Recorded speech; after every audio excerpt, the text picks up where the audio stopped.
Welcome to The Explainer. Today, we're tearing down a pretty massive myth in the world of high-stakes conversations. We all kind of have this tendency to think that hearing the word yes is the finish line. You get the yes, you shake hands, and you celebrate. But honestly, a handshake does not guarantee survival in the real world. So today, we're handing you a tactical playbook all about the art of implementation, just to make absolutely sure your deals actually survive and thrive. Okay, let's dive right into a huge reality check. A fake yes is a negotiator's absolute biggest trap. If you're sitting at the table and you hear someone say, "I'll try," or "You're right," you need your internal alarms to start blaring immediately. Settling for those phrases means you are quite literally planning to fail. Why? Because there's no concrete path to execution there. So here is our agenda for today's explainer. First, yes is nothing without how. Second, mastering the how question. Third, decoding tone and body language. Fourth, testing the counterfeit yes. And finally, the art of saying no. Let's start with section 1. Yes is nothing without how. Think of the how as the actual engine of your deal, right?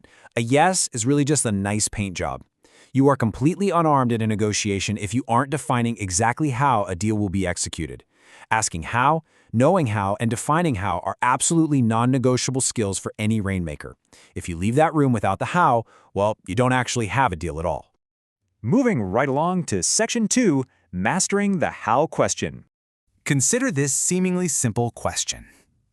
How am I supposed to do that? By using this exact phrase with a gentle downward inflection in your voice, you're doing something incredibly powerful. You're essentially saying no, but you're doing it in a way that subtly pushes your counterpart to search for solutions. Very often, just by asking this, you get them to start bidding against themselves to solve your problem. It keeps them engaged, keeps them off balance, and gives them the illusion of control while you are the one quietly shaping the environment. Remember, you aren't just worried about getting a signature on a piece of paper, you have to guarantee the actual execution.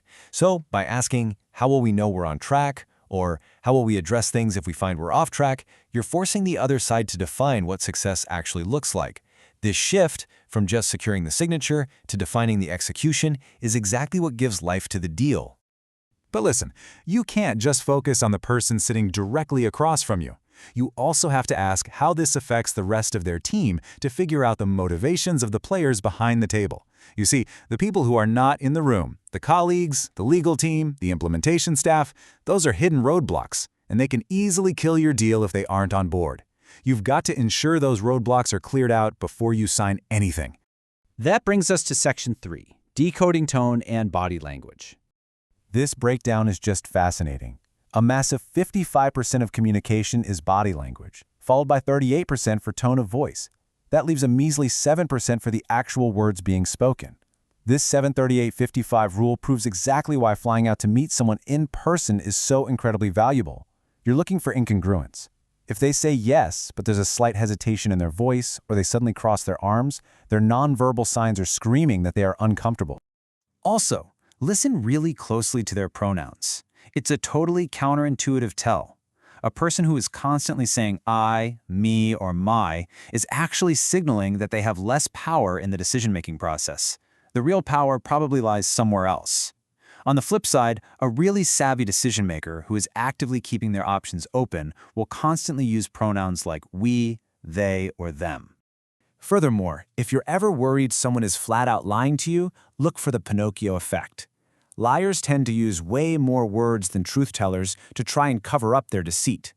They'll speak in much more complex sentences and rely heavily on those third-person pronouns to create this subconscious distance between themselves and the lie they're telling. If you start hearing these patterns, your radar should absolutely be going off. Let's move to section 4, testing the counterfeit yes. This brings us to the rule of 3. This is a vital psychological tool to ensure you aren't walking right into a counterfeit trap. It's a simple premise, really. You need to get them to agree to the exact same thing 3 times in a single conversation. You have to get them to reaffirm their agreement 3 times using these specific techniques, simply because it is psychologically exhausting for a human being to fake conviction over and over again. First, you get their initial commitment. Second, you summarize what they agreed to and attach a label to it, aiming to get them to say, "That's right." Third, you ask a calibrated how or what question about implementation, like, what do we do if we get off track? If they pass all 3 of those steps without flinching, you know for sure your deal is solid. Finally, Section 5, the art of saying no. Pushing back effectively builds into this really elegant 4-part progression. You don't just shout no right out of the gate. Step 1 starts with our calibrated question, how am I supposed to do that? If they push, you move to step 2, validating them before declining. Your offer is generous, but that doesn't work for me. Step 3 gets more direct, but triggers empathy. I'm sorry, but I'm afraid I just can't do that. Finally, step 4 escalates down to a succinct, I'm sorry, no.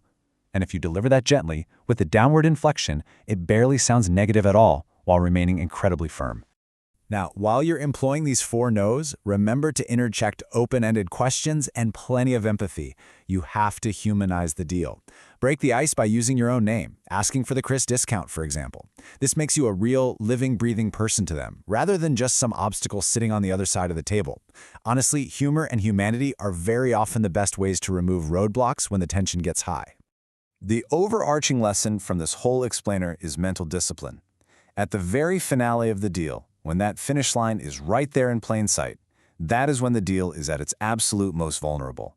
You cannot start daydreaming about your flight home or hitting the golf course.